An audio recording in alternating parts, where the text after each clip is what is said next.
I'm Shane Nyland, and my co-host is Blake Musser. And these stories you're about to hear are from Weapons Company, 2nd Battalion, 4th Marines, 1st Marine Division, about the events surrounding and directly from the mouths of the people who were in Ramadi 2004.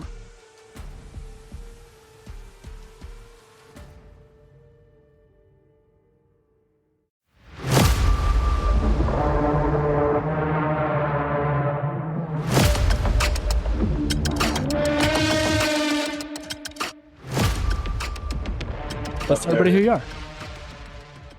Yeah, so in 2004, I was PFC Calais, very fresh to the unit. So I came over with that group of guys from the East Coast that got sent down to Hawaii. Yeah. Okay. Which was an interesting way of getting there.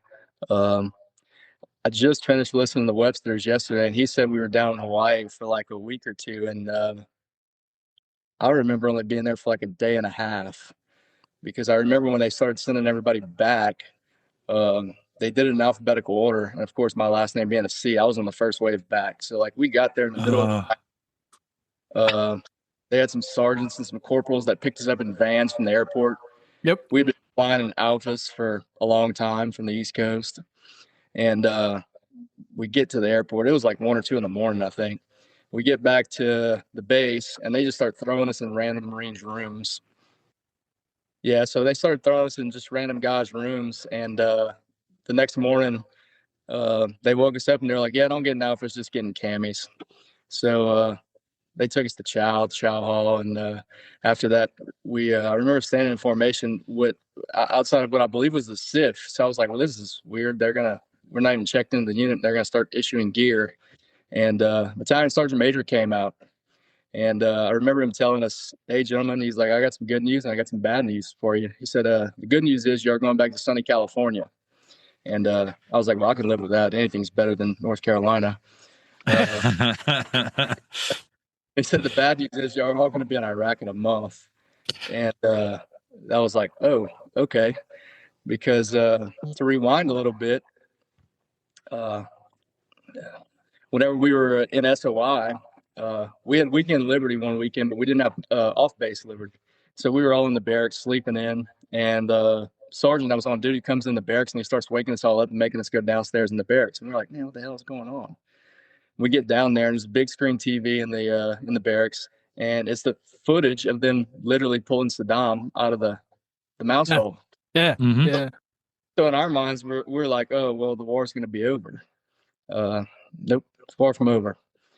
So get back to Pendleton. Like I said, I was on the first wave back. I want to say we got there like on a Saturday or a Sunday, and we get to main side, and we're on a bus. I forget how many of us there were, because it was like 130 something of us, I want to say, that flew over. Wow. Jesus. Yeah, it's the logistics of this fuck up is just it's not surprising, but at the same time, it's just it's staggering. I'm imagining some Lance Corporal with a pen, like shitting his pants, like just yeah. Yeah, so we're building over on main side, and they're like, what are y'all doing here? And so we're trying to explain, and they get on the phone, and they're like, all right, look, the chow hall's over there. Y'all go eat, and when y'all come back, we're going to start figuring out what we got to send y'all. So we go, and they ended up sending us over to Mateo. Some guys ended up over in Horno. Some of us ended up in Mateo. So I remember we get off the bus in Mateo, and I think it was a staff NCO that was on duty. He comes out, and he's like, yeah, your unit's in the field right now. And we're like, oh, okay. He's like, well, we're going to start putting y'all in barracks rooms, and we'll come find y'all and let y'all know. So they put us up in the barracks, and then I think it was later that night, you guys came in from the field. And I was just sitting in my room, and I remember this because they put me in a room with Barker from 81s. He went UA, because I later got interrogated by Staff Sergeant Cook about where Barker was whenever he went missing. But we were just sitting in our room, and I think it was you, Shane, that came and get me, and you were like, hey, you're in my platoon, come on. Mhm. And so you walked me over to the company office, and we walked in the company office, and Lieutenant, I remember this like it was yesterday, Lieutenant Steve was just standing there, and he was already like changed from his camis and stuff. And basically the message was, I don't remember its exact words, were we got a lot of training to do in a little bit of time. That's going to be fast and take in as much as you can. And we're going over to Iraq. And I was like, yes, sir. So went back over to the barracks. I think I had Liberty the next day because I'd been in the field for like a week. So all I knew on Mateo at the time was where the PX was, where the chow was. That was it. So I'm sleeping. The next morning, somebody knocks my door and I open it, and it's the battalion duty. And he's like, "Hey, get dressed and fall out in the parking lot." And I'm like, "Man, what's going on?" It's like I thought the unit was off today. So we go out there, and we were voluntold to police call the parking lot. We're out there picking up butts and beer cans and all this stuff. I'm like, this sucks. So that was my Welcome to the fleet. first fleet. Yeah. So it was a pretty wild time. So I was living over in the red tops, but like opposite of where all you guys were. We were really in like another battalion's area in the barracks. Yep. There was only like a handful of us over there. So I remember like the first few days, it was, you never really knew what was going on. Somebody was always coming to get you to go to a formation or go do this or go do that, and it was kind of wild at first. But no, I remember doing a little bit of training like in the backyard. I remember shooting a lot of rounds with Gunny Bar. He had that little shooting range set up back there. Mm-hmm. And I just remember, magazine after magazine after magazine. That was the first time I ever saw a speed loader, by the way. And it was at the end of the day after my fingertips were raw from loading that. Yep. And I was like, that looks like a good investment. That's because all of us, we would steal them. They would come in the bulk ammo cans, but they didn't come in the individual ammo cans. And in the bulk ammo cans, all of us sergeants and corporals would steal them because we knew. Oh, yeah, that would make sense because I'm pretty sure it was like Tweeter or Horton that had one. So, oh, yeah, we'd steal them and stick them in our flak jackets because we knew. Yeah. So now I remember doing that. I remember just a lot of working parties. Like I remember being on the grinder like every day, and it felt like it was like Groundhog's Day. I remember all the Connex boxes were staged out there, and we'd go every day for a working party with Gunny Malarkey, and it was like we would unload the Connex box, do an inventory, load the Connex box, unload the Connex box, do an inventory, load the Connex box. It was like a everyday affair. And then I remember doing when we had to lay out all of our camis on the grinder, and they came around with the pump sprayers and sprayed God knows what they were spraying on them. Supposed to be permethrin, but I don't know what it actually ended up being because it didn't smell like permethrin. But Bundy could probably say more than I could. But yeah, I just remember them being stiff as shit after they sprayed them. Yeah. No, so I mean, we did a little bit of training. I remember, night times it was always the barrack shenanigans. The NCOs coming and messing with you.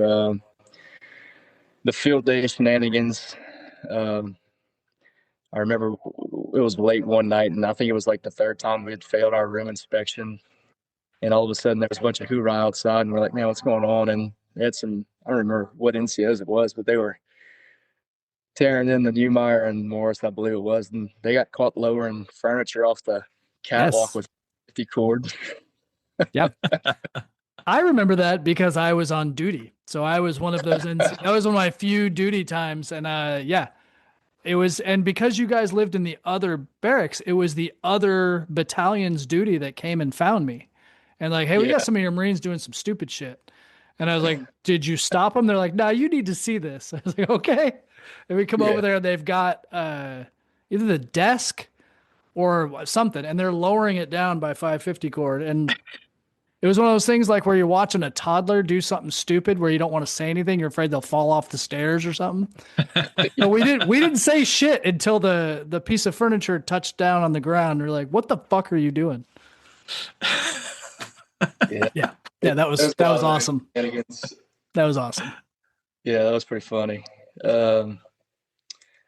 I remember March Air Force Base. I remember just being kind of a whirlwind. There was a lot of information that was flowing. And I remember, like Shane, yourself, and Hard and Tweeter just kind of taking what the instructors were giving us, but kind of saying, "Okay, look, this is good to know, but I remember you guys preaching a lot of tactics to us and saying, hey, look, this is good to know, but this is kind of the way we're going to approach it, kind of deal. I remember doing like the checkpoint training and V sweeps for IEDs and all that kind of stuff. But like I said, March Air Force Base was kind of a blur. It was kind of like we just gotten there, and it was our first time going to the field with you guys. So yeah, it was interesting. I didn't get to know Savage very well because obviously he was in 81s. I was in NAP 2. He had been in for a while. I was, fresh boot.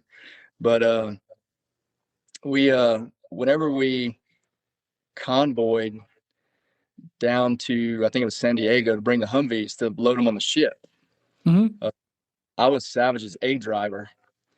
And we were the last Humvee in, I don't know how many Humvees it was that we had going down there, down to I-5.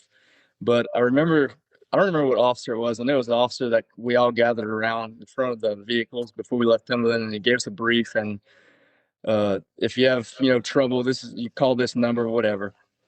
So somehow me and Savage ended up being the last vehicle, and we're going down to I-5, and lo and behold, our Humvee starts giving us trouble, starts smoking. So Savage pulls over on the shoulder of the I-5, and there's, vehicles just flying by us. And so he gets out, he pulls the hood, and I'm out and looking at it. And he's like, you got any water? And like, I was like, I have this one water bottle. And so he takes it, he pours it in the radiator, and he's looking at it, and it's still smoking. He's trying to start it. And he's like, hey, come stand on this side. So he wanted me to move from the passenger side to the driver's side on the side of the Humvee. So I'm like, okay. He's like, yeah, block me from traffic. And it was like red dawn shit. And he pissed in the radiator. Nice. So we get back in the Humvee, and the son of a bitch starts. We're trying to call this number for the lieutenant or whatever officer it was that gave us the number, because everybody's gone, and we're calling and nobody's answering. So he's like, I don't know. He's like, I wasn't paying attention. I don't know where we're going. It's like, I have no clue. Like, I just got to California. I have no idea where we are. Well, luckily enough, we ended up finding the convoy and linking back up with them and made it down to the port. And they busted us back up. But yeah, that was really my only time I interacted with Savage, really. That's a perfect Savage story. No, I was gonna say, that is the most perfect Savage story I've ever heard. Yep. And I didn't know if anybody knew that story or not. I'm sure he probably told other people what we had to do, but I've never heard that. That's hilarious. That's awesome. Yeah, I love it. So yeah, after we took the Humvees down there, I think we left pretty quick. I remember we got a weekend off. I don't know if it was a 72 or 96. We got right before we found. I think we had found out we were leaving sooner than we initially thought, and they ended up giving us a weekend off. So me and some of the guys that had came from the East Coast, we had just gotten out to California, hadn't really seen anything yet. So we decided to take the Green Line and go out in town and catch the train down to San Diego. So, we're 18, 19-year-old boots. You can't go out drinking. You can't do anything. So we're walking around San Diego just sightseeing, and we come across this laser tag place. So we're like, oh, let's go in there and check that out. So they had like a 10-year-old kid's birthday party going on, and we ended up getting paired up with these kids playing laser tag, and they whipped our ass. Nice. So it was not very reassuring with the fact that we were getting ready to deploy to Iraq. We were like, oh, this is not good. So yeah, that was pretty funny. So we got back to base, and I don't know. I don't remember. I think we might have went to the field one more time at Pendleton, if I remember right. Maybe it's all. We did a lot of training. I was gonna say it was all a blur. It felt like every other week we were out in the field for 2-3 days. Yeah, I remember, and I can't remember if it was before we left or right when we came back. I remember being in the field. It had to have been before we left, because I still didn't know a lot of guys in the company, and I remember we got out to the field, and there was this guy carrying around this stick. And I was like, why does this dude have a stick?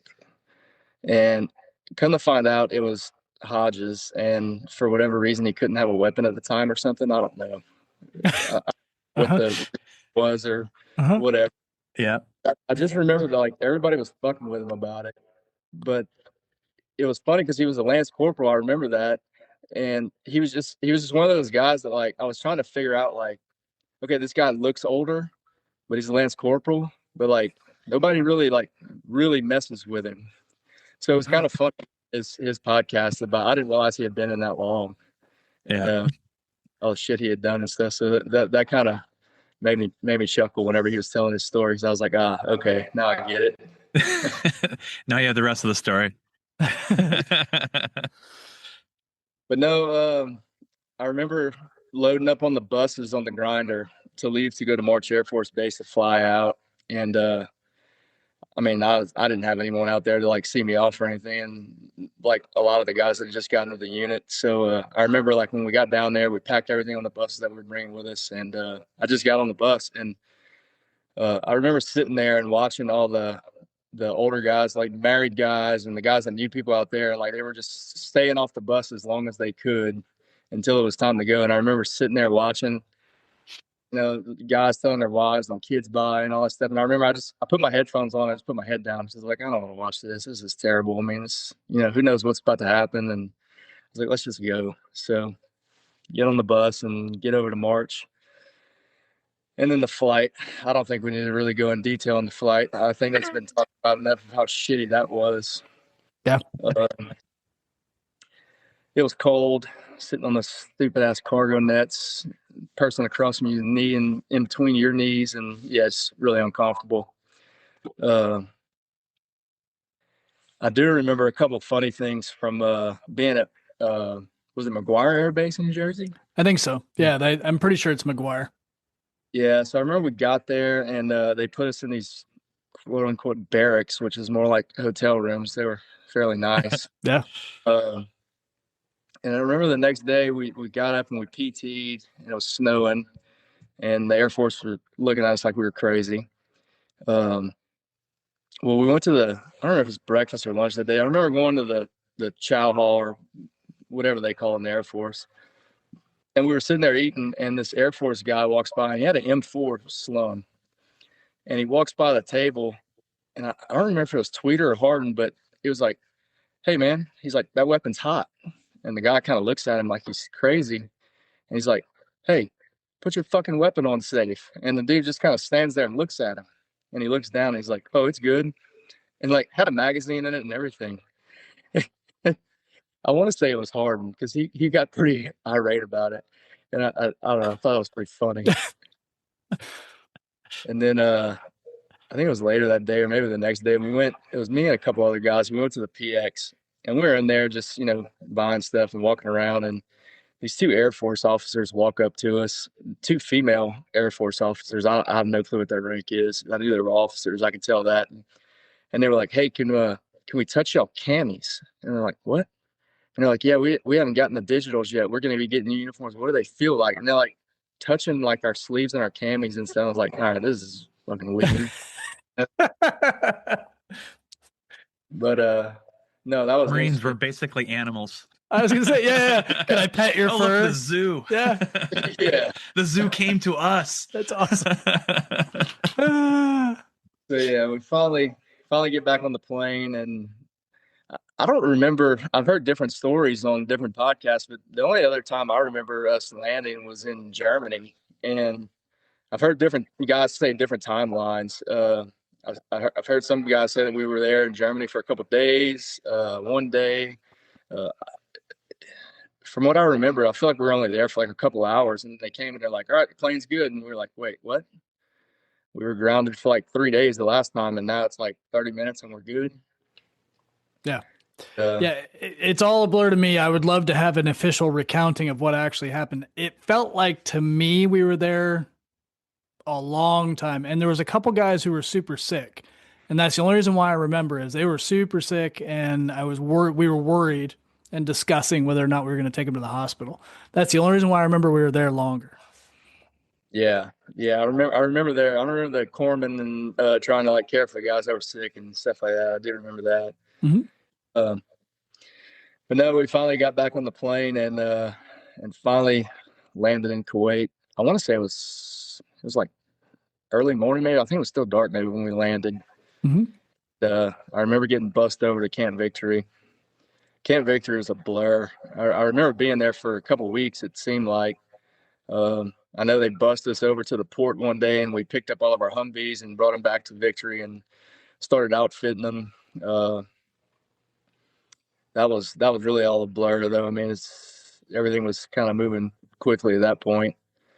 And then it came time to convoy in, and I remember pulling out of Victory in the really early hours of the morning. I remember those street lights that were leading down the main road that left Camp Victory, and it's just as far as you can see.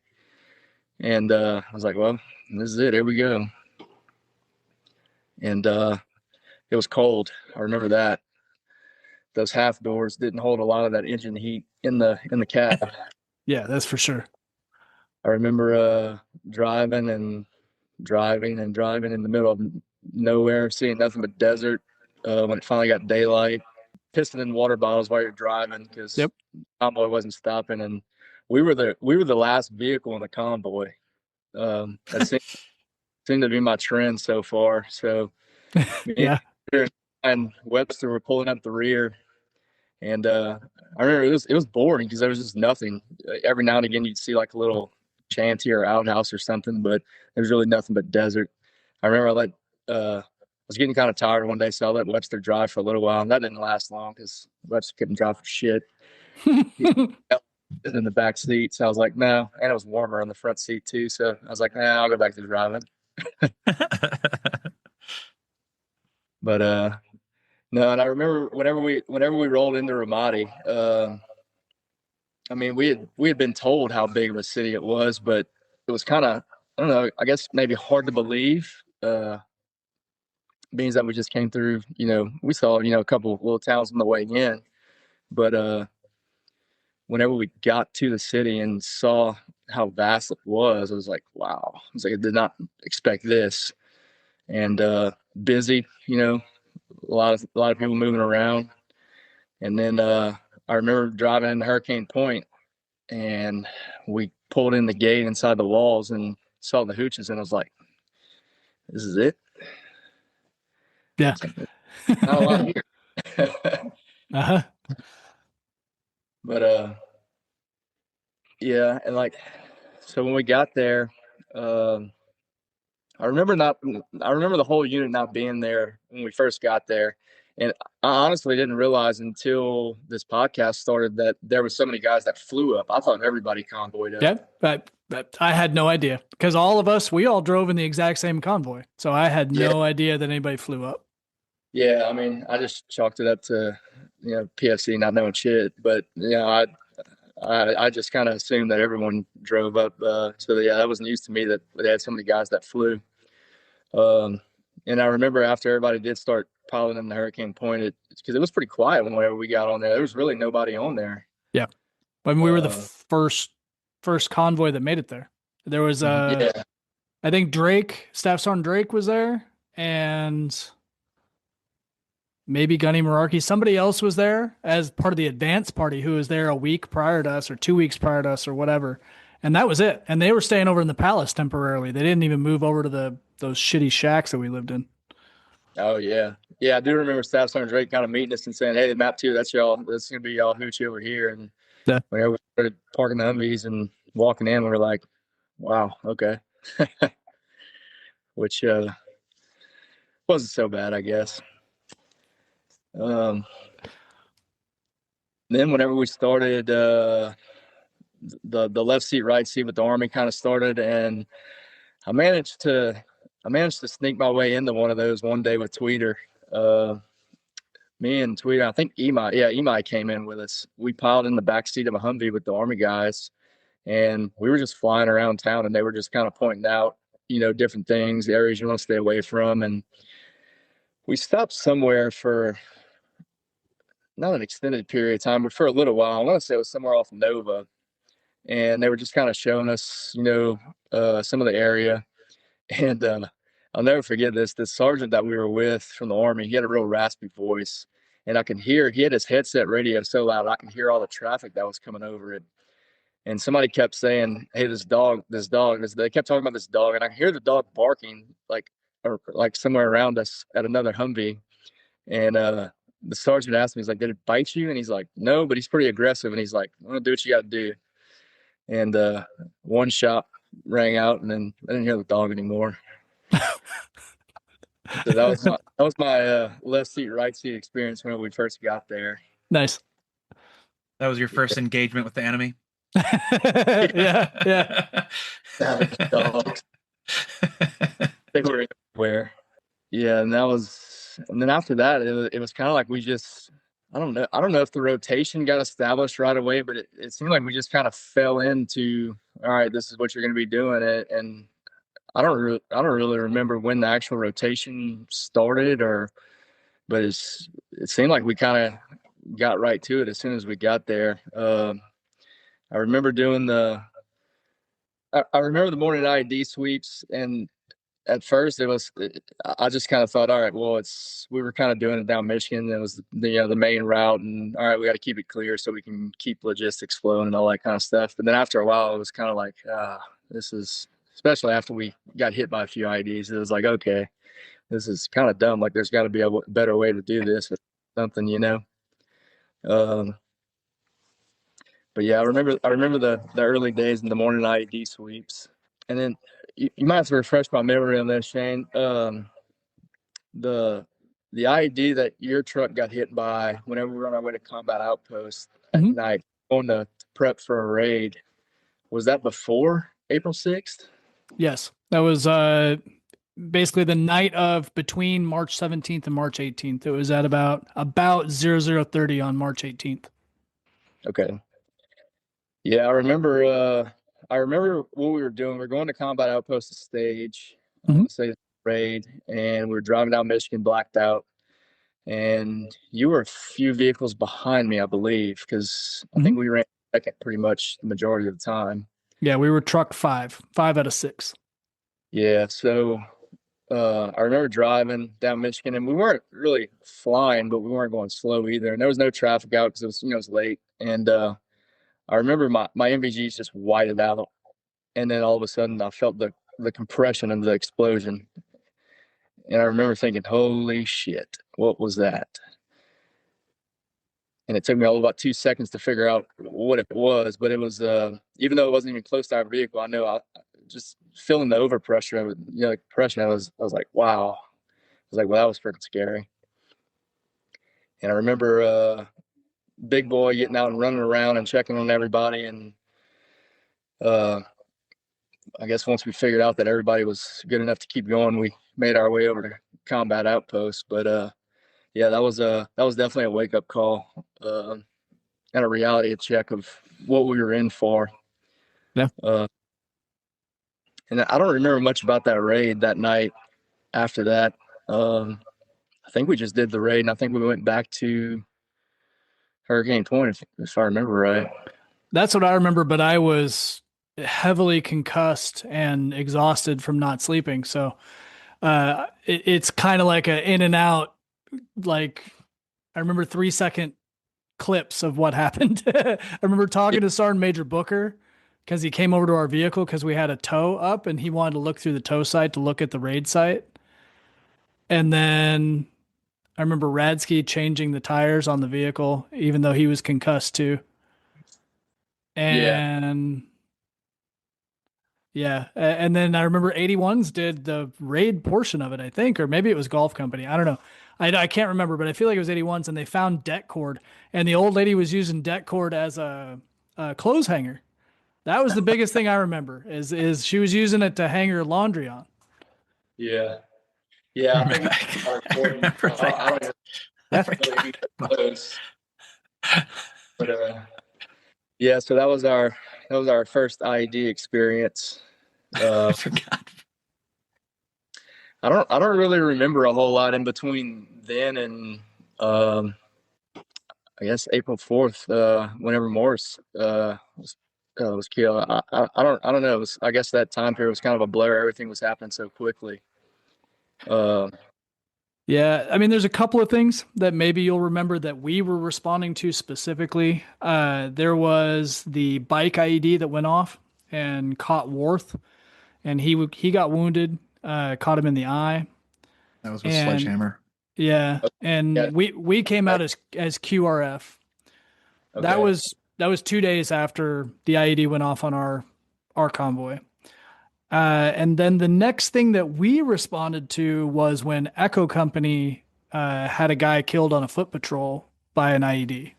That was on March 30th. That was the next like big thing that I can remember. Now there may have been other things, but that's the next big one. Yeah, I don't remember that one. I remember the bike ID because I remember thinking like how, like trying to picture that in my head. But I don't remember the other one that you're talking about. And then I think it was March 31st. At least that's what's on my notes. Now that doesn't mean my notes are accurate because I scribbled a lot of stuff long after it actually happened. But March 31st was the one you might remember. We went out about 15, 20 clicks north of the city, and there was a Army engineer, First Brigade engineer group that was a satchel charge that got thrown on the hood of the Humvee, and that Humvee was done. There was a bunch of Army guys dead, and their unit was ineffective, and we were trying to help them. Yeah, they were having a lot of issues. I do remember that because didn't they threw it in the concertina while I was in the hood, right? Yeah, so they had concertina wire spooled up on the front, and that's why Yeah. we all stopped doing that because Yeah, somebody, yeah, we put yeah, brush go up into the truck. Yeah, I do remember that now. yeah. Yeah. Yeah, so obviously there was a lot going on, and it's kind of a blur for me. And then there was April 3rd, April 4th. Yeah, I remember that night very clearly. Um, Obviously, because that was the night that Morris was hit. I'm not even sure how the idea came about, and I'm not sure how I got roped into it, but I ended up on foot with Tweeter and Uh-huh. Matroka, Uh-huh. and I remember we left Hurricane Point. We went over to Combat Outpost and ate dinner, and we were kind of waiting for it to get dark. Um, I think we were going to set up a vehicle checkpoint maybe in the traffic circle by Saddam's mosque. That was my understanding, is that you guys were gonna, and some of the Iraqi police were supposed to be with you, and I don't know if they ever showed up. But that was Yeah, the I don't know where the idea came for us to be dismounted on foot. It was like the Ag Center or something that was on the other end of town, closer to Combat Outpost, that they believed had weapons coming in and out or something like that. But Mhm. and I don't know if the idea it was to. I don't know if it was something Tweeter pitched to Lieutenant Stevens or how it came about, but I remember we got Cammy painted up, Yeah, that and was that was Tweeter's idea as far as I remember. Yeah. yeah, we rolled out of the gate. Webster was driving because I was going to be dismounted. I had the Foxtrot on my back. I rigged up my day pack with the Foxtrot, and we went into the city, and we went into a neighborhood. It was just getting dark, and if I remember right, the plan was everybody was going to dismount really fast and start moving around, and then when everybody mounted back up, me and Jordan and Matroka were going to stay hidden until the vehicles took off. So we stayed hidden. The vehicles take off. They go to the checkpoint, and then we started patrolling on foot over to the position where we were going to set up this OP. I think it was the Ag Center, if I remember right. So we get set in right along Michigan, kind of in between Combat Outpost and the traffic circle by the mosque. And we were kind of in this, it wasn't really a ditch. It was kind of like a depression with like some bushes or shrubs or something. So we kind of slid into there, and we were hidden obviously pretty good because we had a foot patrol that walked right past us. And I remember we can see them in one of the streetlights coming, and Tweeter was like, shit, should we alert them that we're here or just lay low? And I was like, great, this is not going to be good. I don't think we had any friendly fire incidents to this point, but I was like, this is going to be a bad one if it happens. But no, the whole foot patrol walked right past us. And that was like the first sigh of relief of the night, I guess you would say. And we were set in there. I don't know. It seemed like we were there for a good little while, and nothing was happening. There was no one coming in or out of these buildings. And then all of a sudden, we hear this explosion, and of course, comms down. There's no radio contact. Tweeter keeps trying to call back to the section on the Foxtrot. Couldn't get anything.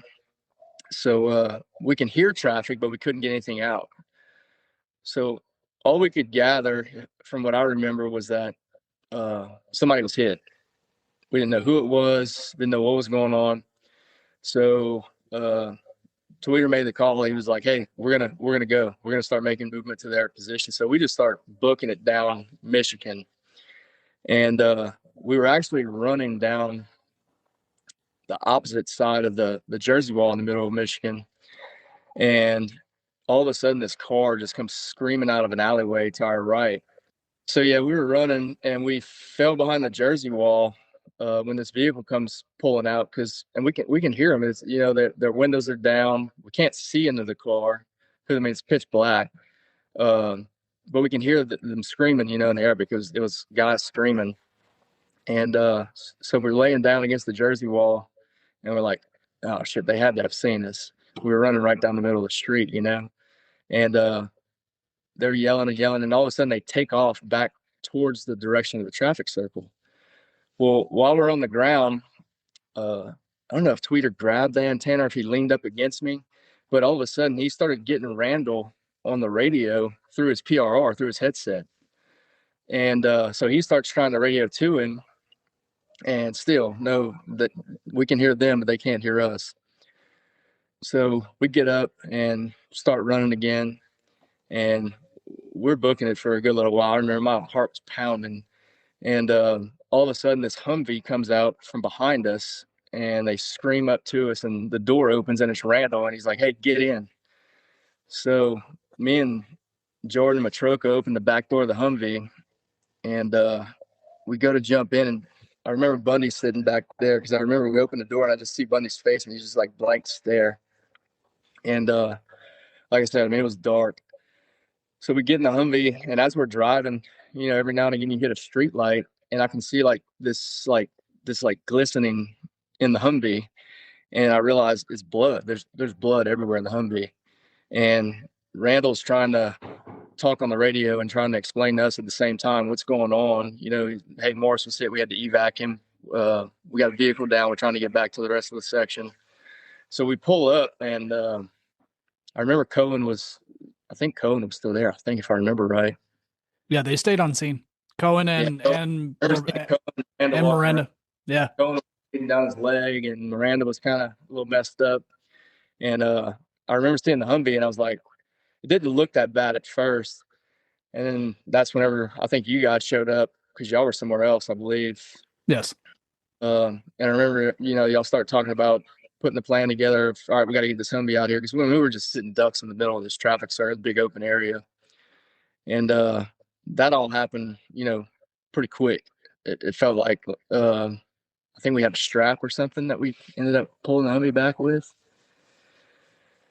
But I remember we got back to Hurricane Point finally, and went back to the hooch, and just you know, sitting there and just kind of like Webster said in his interview, you know, we're just kind of, nobody really knew what to do. Nobody wanted to go to sleep. Nobody knew what was next. And then Big Boy came in and let us know the news, you know, and it was a lot of emotions. And I kind of remember the same way Webster did. It's like after we found out and we didn't really know what was next, I think a lot of us just kind of passed out. I think the adrenaline had faded, and I remember waking up the next morning thinking, all right, well, what's going to happen now? Well, what was happening now was we were going right back out. And I remember, I think Big Boy came over to the hooch the next morning and kind of just said, hey, y'all start getting y'all shit on. We're about to go. So I remember gearing up, everybody getting on the trucks, getting up to the gate, and I don't remember, was it Nova that we took that day going out?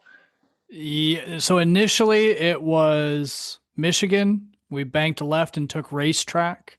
Took racetrack over to where the Sophia intersection was. I can't remember the name of that particular intersection, but Yeah, I remember we were rolling pretty good, and it was kind of it was that first time that I remember feeling like that eerie feeling because the streets weren't booming with people and traffic, and it was kind of weird, you know. yeah. And then we got up. We were on the whatever road we were on. I can't remember the name of it, but I remember it was kind of elevated, and there was like a neighborhood to our left, but it was kind of open to our right. Mhm. And I remember we were hauling ass, trying to get to. I believe we were trying to go get to Echo, if I remember right. That's Yeah, correct. It was the Echo QRF and the snipers that were pinned down in the very north end of the Sophia district.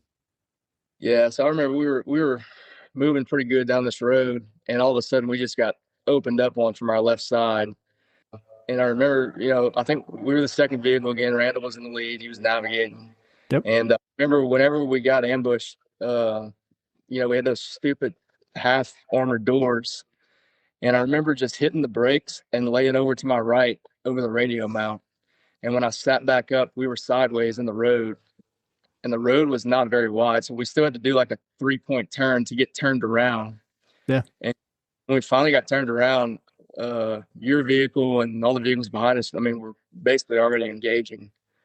Um, so we were moving so quick that we had like Randall's vehicle, our vehicle, we kind of flown through the ambush kind of. And we got turned around, we started rolling back up. I remember Emi just letting loose with a 50 because I started getting brass in my collar of my flak jacket. Nice. Oh shit. So now I'm trying to lean out of my window over my armor because the brass steady pounding me from the 50 cal. And I think it was your vehicle, and I don't know who else. Y'all started pushing up the street from where the ambush came from. hmm I remember when I finally dismounted and made my way to the other side of the Humvee to kind of see what was going on. There was like these high cinder block walls on each side of the street, and you can see these guys just popping up, shooting, popping up, shooting. There's guys in the buildings, and I remember just watching for a second, just watching the Emi, Monroe, and Richie just laying rounds. And I'd only seen a 50 and a mark shot, in a machine gun range in Pendleton, like where you're shooting way out in the distance, Yeah. Yep. And I just remember seeing all these rounds impacted, and the Mark 19 rounds hitting and blowing up, and the 50 cal rounds just laying waste on this concrete wall and the buildings and stuff. And somehow or another, I think we ended up pushing up the street a little bit, but my vehicle, and I think Newmeyer was Randall's driver, if I remember right. Yes. Okay, so we were still like kind of on the elevated road, and everybody else had started pushing up. And so me and Newmeyer were kind of like rear security, looking back on all the kind of open land behind us because they did have some structures out there. hmm And so we didn't really know what was going on because you guys were pushing up the street, and uh, I mean, you can't hear anything. You have 50 cal in your ear going off. Yes. I didn't have a PRR, a headset radio at the time, so And there was Newmeyer, only at that time there was only 3 PRRs anyway. We didn't even have that many. We had 3. yeah. We had So 5 trucks and 3 PRRs and fucking 20 Marines all running in every direction.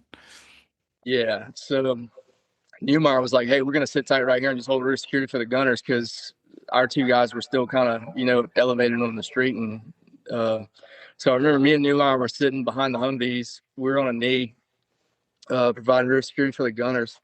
And these 2 vans pull up to these shacks, and they were, I don't know how far they were. They were a pretty good little ways. And you could see people just jumping out of these vans. They're running into these huts, running out to the vans, running into the huts, running back to the vans. And they're carrying stuff, but I can't really tell what it is. And Newmar's looking, and he's like, "I think they're carrying ammo." And I was like, "I don't know. I can't tell. It could be suitcase. It could be I have no idea." Well, then they start coming out with RPGs and weapons it's like, okay, well, as soon as they get back out and they start moving weapons, then they start shooting. And so me and Umar start shooting, and I think it was Richie that turned around, and it was either Richie or Monroe. I don't remember which one, but they realized that we were taking some shots from over there, and it was just small arms fire really at that point. And I remember one of the gunners just turning, shooting for a little bit, and there was no more movement around the vans or anything. So we started pushing up the street, and I think that was the day that Miranda shot the Mercedes car with the AT4. Was that the same day? Maybe. I don't remember us having an AT4 on the first day. We might have, but I don't remember having any AT4s. I mean, maybe we had one. I remember there was a car parked on the side of the street, and we were worried about trying to go past it. Yeah. But I remember as we started moving up the street, the cinder block walls that they had kind of had the ambush set up behind, like going into the neighborhood. I remember after getting back in Humvee, we started driving. I looked both ways behind those walls, and there was just guys laid out everywhere. Like Imai and Monroe were just tearing through those walls with 50s. Yep. And I was like, wow, okay. So I mean, that was another really big reality check of the magnitude of the situation, you know. I don't really remember how much more contact we took after we started pushing. I think either the gunners had already kind of laid everybody out, or the ambush kind of broke up. But I remember we did get to Echo and snipers, and where they were at, it was kind of like some farmland, but some neighborhood. I remember that. But I remember thinking, like, man, we don't have enough guys out here. Like Echo, that they were pretty banged up. We were spread thin because when we were thin to begin with. I mean, every time we stopped, I mean, Tweeter and Webster and Lieutenant Stevens, they, you know, were all on my truck. They would disappear. It was just me and Imai at the truck. Yep. So I never knew where anybody was as far as the dismounts go. I mean, as soon as y'all would dismount and take off, I mean, they were to the winds, and I had no clue where anyone was. Yeah, me and Randall never actually had a conversation about it until the 6th. And then when we got back to the hooch on the 6th, we were like, okay, you clearly want to dismount. I'll stay with the trucks. If I go down, you need to come back to the trucks. Someone has to direct the fire because there's no one with the trucks. And it's like everybody else is just running around and shooting everybody. And so that was our plan from then on out. So that's how it went from then on out. Yeah. No, I remember after we finally got to them and we started kind of gathering them and stuff. And I remember them going to get the snipers out of the little pump shed or whatever it is they were pinned down in. Yeah. But I remember looking around the area we were in and just thinking to myself, like, okay, we don't have enough people out here. Like, there's no way. And then I remember seeing, I think Miranda maybe on the rooftop, and I was like, all right, well, at least we got somebody with a vantage point, you know. And then I don't remember what section it was of 81s that showed up, but I remember when they showed up, I mean, they were like the mob, you know, and they had so many freaking guys.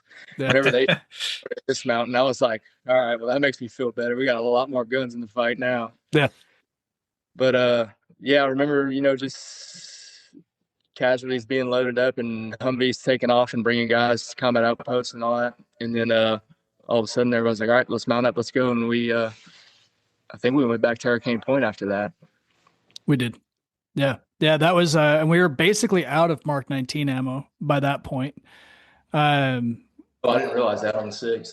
Yeah. We were basically out of Mark. We did not carry anywhere near as much ammo as we did after that.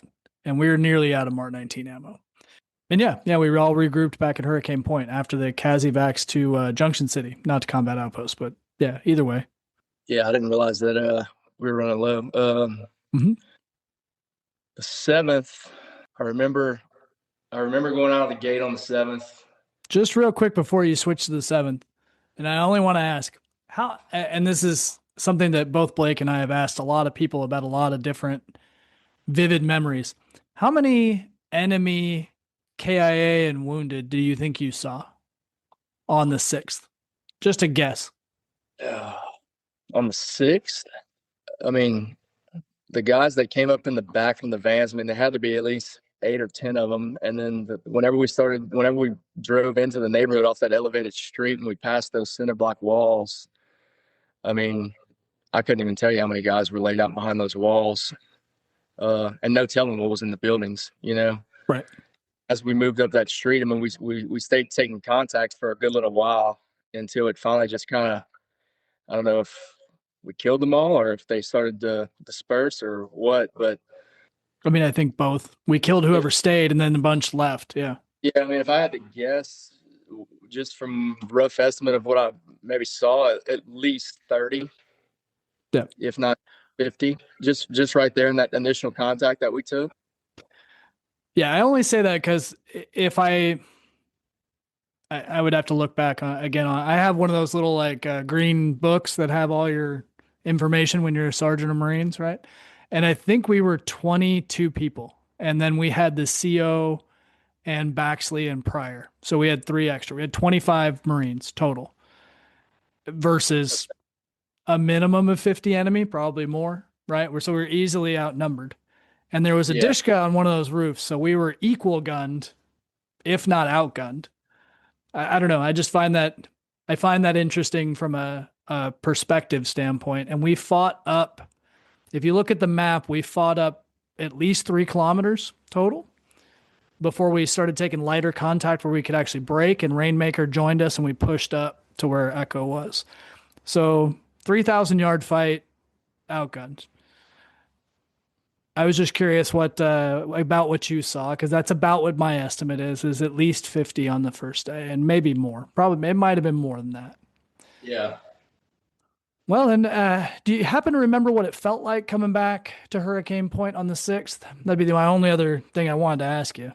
I remember pulling in the gate. I think we drove past the clearing barrels, and somebody yelled over the radio like, "Hey, clearing barrels" or something. So we like backed up, and because the adrenaline was still pumping.